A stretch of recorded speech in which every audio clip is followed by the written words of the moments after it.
Welcome to CoreLogic's housing market update for November 2023, brought to you by onthehouse.com.au. CoreLogic's National Home Value Index rose a further 0.9% in October, accelerating from a 0.7% rise in September. Since finding a trough in January, the National Home Value Index has increased by 7.6%, leaving the index only 0.5% below its historic high recorded in April of last year. At this rate of growth, we're likely to see the National Home Value Index reach a new record high midway through November, recovering from the 7.5% drop in values recorded through the downturn between May of 2022 and January of 2023. Although housing values are consistently rising across most capital cities, there has been a slowdown in the quarterly pace of growth.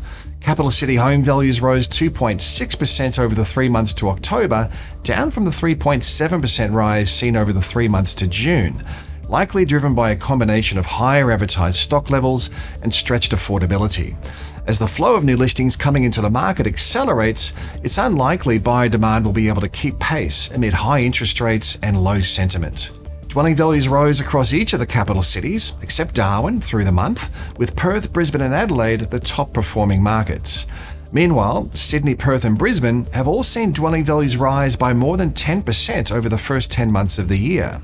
Brisbane housing values posted a nominal recovery in October, erasing the previous 8.9% drop in values to reach a new record high.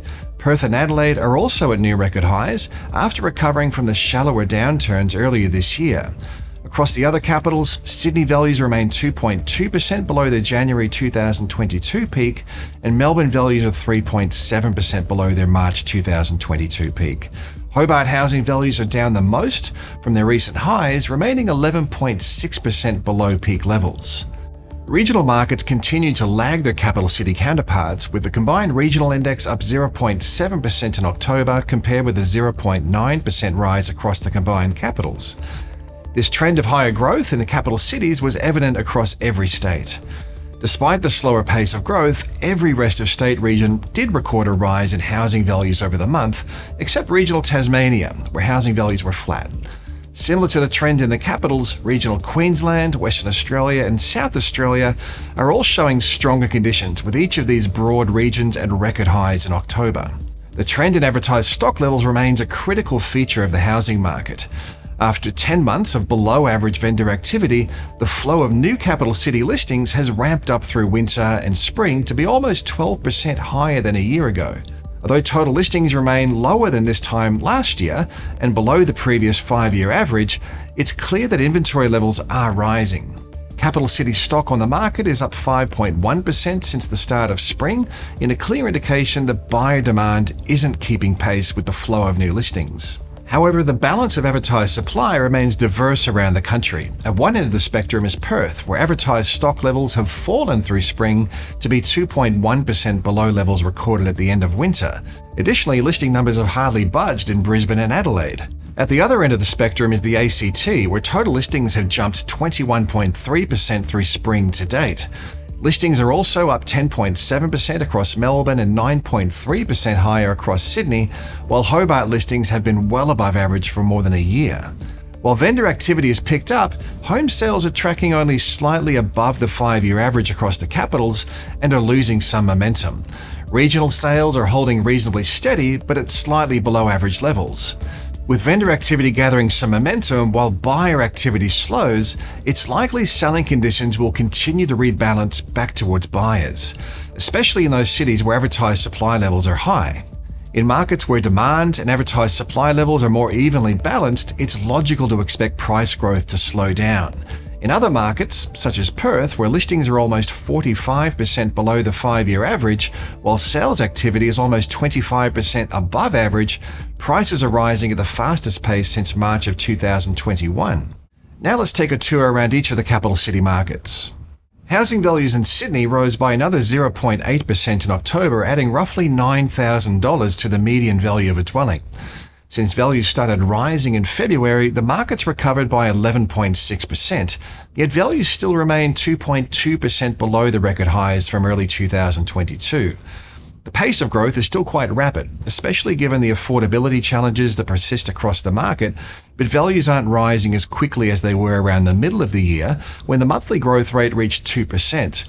The slowdown is occurring alongside a rise in vendor activity, with the flow of new listings added to the market rising 14% since the end of winter, and total listings are rising by 9.3%. Melbourne home values rose another 0.5% in October, continuing a relatively mild rate of growth that's been evident since February. Since finding a floor, housing values have increased by 4.5%, yet the market remains 3.7% below the record highs of early 2022. With vendors becoming more active across Melbourne, buyer activity doesn't seem to be keeping pace. Total listings have normalised, tracking 1% above the 5-year average at the end of October and trending higher. At the same time, rental vacancies have fallen to new record lows, reaching 0.8% in October. Upwards pressure on rents is likely to persist until some rental supply starts to flow into the market. Brisbane has some of the fastest rising home values around the country, and it reached a new record high in October, recovering the 8.9% drop through the downturn. House values have risen 1.4% over the month, adding approximately $10,000 to the median, and unit values are up 1.3% or a little over $7,000.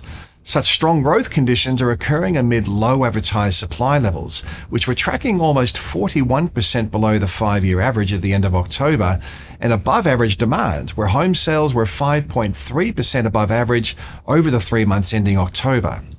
Housing values across Adelaide increased $9,100 in October, or 1.3%. Since finding a floor in March, housing values are up 7.7%, posting a new record high each month since June. House values are rising a little faster than unit values, up 4.2% and 3.8% respectively over the past 3 months. Advertised stock levels have hardly budged through spring, holding almost 40% below the 5-year average for this time of the year, despite a 20% rise in the flow of new listings coming onto the market. Such low advertised supply demonstrates a strong rate of absorption and strong selling conditions. The pace of growth in Perth housing values continues to accelerate, with October's 1.6% rise in values the highest monthly gain since March of 2021. Home sales are tracking almost 25% above the previous 5-year average, while listings are close to 45% below the 5-year average. Such a disconnect between available supply and demonstrated demand has led to homes selling in a median of just 13 days, amid market conditions that are well and truly skewed towards sellers. At the same time, rental vacancy rates have fallen to just 0.5% across Perth, reflecting extremely low housing supply from both a purchasing and a rental perspective. The trend in Hobart home values has been lagging the other capital cities. Although dwelling values are up 0.8% in October, the trend has been soft. Values are up 0.3% over the past 3 months and remain 11.6% below their record highs from 2022. The softer conditions can be attributed to a healthier balance between supply and demand. Hobart listings have been holding at above average levels for more than a year, while buyer activity, based on home sales, was 18% below average over the 3 months ending October. Rents are also trending lower as vacancy rates rise and migration from interstate moves more heavily into negative territory. Darwin home values have been holding reasonably steady over recent months, edging lower in October but rising 0.3% over the rolling quarter. Housing remains extremely affordable relative to the other capital cities, and with a median house value of $578,000, Darwin is the only capital city with a median under the $600,000 mark. Stock on market is holding roughly in line with a 5-year average, suggesting a reasonably balanced market. Housing values across the ACT have been holding relatively firm, rising only 0.1% in October to be 1.3% higher since values found a floor in March. The mild conditions come amid rising advertised stock levels, with new listings up 32% and total listings 21% higher since the end of winter. Canberra's advertised stock levels were almost 10% above the previous 5-year average at the end of October. Rental conditions have also eased, with the vacancy rate at 1.9% and both house and unit rents drifting lower over the past year. The outlook for housing market growth isn't as positive as it was a few months ago, with advertised stock levels on the rise, while buyer demand looks increasingly shaky amid low sentiment, stretched affordability, and the potential for another rate hike. For those looking to buy, this is good news. Low levels of available supply have been a central feature of the housing upswing to date. However, advertised supply levels are now rising. As the flow of new listings outpaces the number of active buyers, inventory is trending higher in some markets, including the largest cities.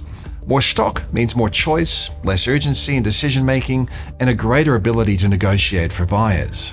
A subtle rebalancing in selling conditions can be seen in auction clearance rates, which have faded from the low 70% range in May to the low 60% mark at the end of October.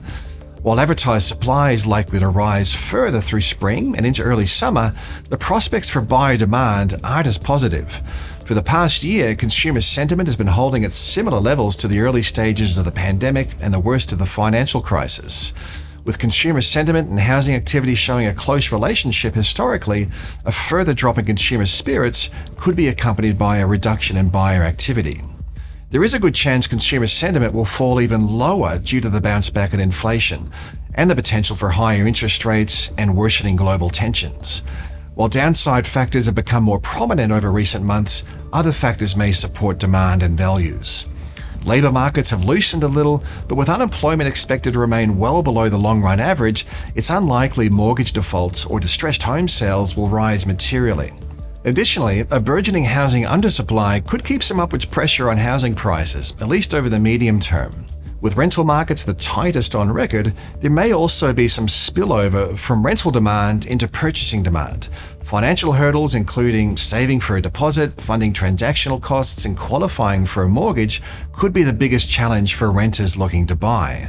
The wash-up is that we're likely to see a further reduction in the rate of growth in housing values over the months ahead, alongside increased diversity in capital growth performance. The pace of gains has clearly tapered from earlier in the year across the largest capitals, driven by higher advertised stock levels and stretched housing affordability. Other markets, such as Perth, Brisbane, and Adelaide, may be less impacted amid ongoing advertised supply shortages and lower housing affordability hurdles. Additionally, Perth and Brisbane have the benefit of positive interstate migration that likely supports purchasing demand more directly than overseas migration. There's plenty to keep an eye on as we move towards summer.